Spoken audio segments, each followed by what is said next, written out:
રાજ્યની કોર્ટને બોમ્બની ધમકી મળવાનો સિલસિલો હજી પણ યથાવત છે। ભુજ કોર્ટને બોમ્બથી ઉડાવી દેવા માટેની ઈમેલથી ધમકી મળી છે અને ધમકી મળતાની સાથે કોર્ટ પરિસર તાત્કાલિક ખાલી કરાવવામાં આવ્યું। ભુજ ન્યાય મંદિર ખાતે ચુસ્ત પોલીસ બંદોબસ્ત ગોઠવી દેવાયો। પોલીસ, બોમ્બ સ્ક્વોડ તથા BDDSની ટીમે તપાસ આરંભી છે। સુરક્ષા એજન્સીઓએ સમગ્ર મામલે સઘન તપાસ શરૂ કરી છે। अयाज सिद्दीकी संवाददाता फोन लाइन पर जोड़ाई गया है।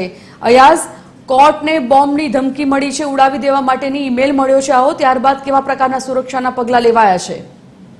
જી સંજીવની, ખાસ કરીને વાત કરવામાં આવે તો ભુજની કોર્ટને બોમ્બથી ઉડાવી દેવાનું ઈમેલ દ્વારા ધમકી મળતા કોર્ટ પરિસરને તંત્ર દ્વારા ખાલી કરી દેવામાં આવ્યો છે। કોર્ટની અંદર ચાલી રહેલી કામકાજની તંત્ર દ્વારા સુરક્ષાના ભાગરૂપે બંધ કરાવી ચુસ્ત પોલીસ બંદોબસ્ત પણ ગોઠવી દેવામાં આવ્યો છે। હાલ આ મામલે સુરક્ષા એજન્સીઓ દ્વારા સઘન તપાસ હાથ ધરાઈ છે। ભુજના ન્યાય મંદિર સામે મોટી સંખ્યામાં વકીલો અને લોકો એકત્રિત થયા છે। હાલ બોમ્બ સ્ક્વોડ અને ડોગ સ્ક્વોડ પણ અહીં આવી ચૂકી છે અને તપાસનો દોર ચાલુ થઈ ગયો છે। જી ધન્યવાદ અયાઝ જાણકારી બાબતે।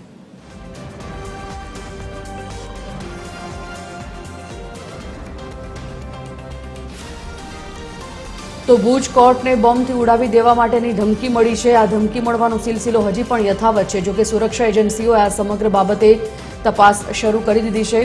ડોગ સ્ક્વોડ, પોલીસ અને BDDSની ટીમ અત્યારે ઘટનાસ્થળ પર પહોંચી છે અને તપાસ આરંભી છે। કોર્ટ પરિસરને તાત્કાલિક અત્યારે તો ખાલી કરી દેવામાં આવી છે।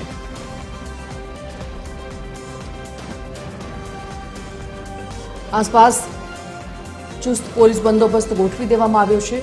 બોમ્બ સ્ક્વોડ તથા BDDSની ટીમ અત્યારે ઘટના સ્થળ પર છે અને જે ધમકી મળી છે તે ધમકીની દિશામાં અત્યારે તો તપાસ ચાલુ કરવામાં આવી છે। રાજ્યની કોર્ટને બોમ્બની ધમકી મળવાનો સિલસિલો હજી પણ યથાવત છે।